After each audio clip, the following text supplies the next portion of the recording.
بسم اللہ الرحمن الرحیم۔ السلام علیکم ناظرین۔ حکیم شاہد اقبال آپ کی خدمت میں حاضر ہے کہ نہایت ہی زبردست سے نسخے کے ساتھ۔ ناظرین، آج کی ہماری ویڈیو میں جو آپ کو 3 چیزیں نظر آ رہی ہیں، یہ ہے بادام کی گری، یہ سونف پڑی ہے اور یہ کوزہ مصری ہے۔ تینوں چیزوں کا آپ نے استعمال کرنا ہے، پھر آپ نے اس کا کمال دیکھنا ہے۔ آج کا یہ ہمارا نسخہ ہے نظر کی کمزوری کو ٹھیک کرنے کے لیے، دماغی کمزوری کو ٹھیک کرنے کے لیے۔ نظر کی کمزوری کے کافی کہہ سکتے ہیں کہ جو مسائل بن رہے ہیں، اس کی زیادہ تر وجوہات ہیں دیر تک جاگتے رہنا، موبائل پر جو کہہ سکتے کہ فیس بک وغیرہ یا ویڈیوز وغیرہ دیکھتے رہنا، گیمز کھیلتے رہنا، اس کی وجہ سے بہت زیادہ نظر کے مسائل بن رہے ہیں۔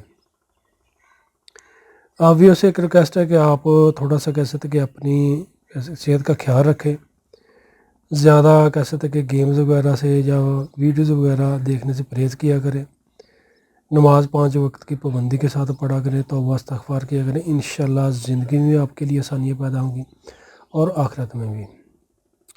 جو مریض یا بچے پڑھنے والے جو کہتے ہیں کہ ان کے سر میں درد رہتا ہے نظر کی کمزوری کی وجہ سے، یا نظر کمزور ہے، وہ یہ نسخہ بنا کر استعمال کریں۔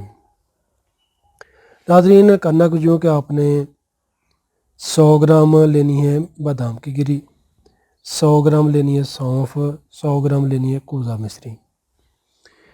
پہلے آپ نے ناظرین جو ہے سونف اس کو اچھے طریقے سے باریک پیس لینا ہے۔ جب سونف آپ کی باریک ہو جائے تو اس میں آپ نے کوزہ مصری ڈال کر پھر اس کو باریک کر لینا ہے۔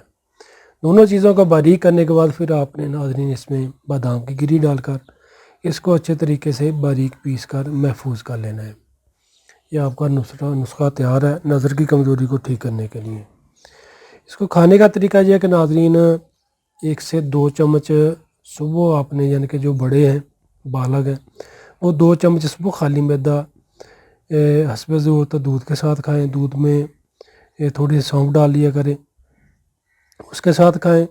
اسی طریقے سے 2 چمچ شام کو خالی میدہ کھا لیں نیم گرم دودھ کے ساتھ۔ جو چھوٹے بچے ہیں وہ آدھا چمچ سے لے کر 1 چمچ تک اس کو استعمال کریں۔ انشاءاللہ اللہ پاک کے حکم سے اس نسخہ کے استعمال سے چند ہی دن میں نظر کی کمزوری، دماغی کمزوری انشاءاللہ ٹھیک ہو جائے گی۔ جو مریض کہتے ہیں کہ انہیں کیرا وغیرہ کے مسائل رہتے ہیں، یعنی کہ بلغم وغیرہ یا کیرا گرتا رہتا ہے، سوتے وقت بھی گلے میں ریشہ بن جاتی ہے، تو ان کے لیے بھی یہ نہایت ہی مفید کہہ سکتے کہ نسخہ ہے۔ اس کو لازمی استعمال کریں اور فائدہ اٹھائیں۔ ناظرین، ویڈیو کو لائک کر کے لازمی شیئر کیجیے گا تاکہ اور لوگوں کو فائدہ مل سکے۔ اسی کے ساتھ حکیم شاہد اقبال کو اجازت دیجیے گا، دعاؤں میں یاد رکھیے گا۔ السلام علیکم۔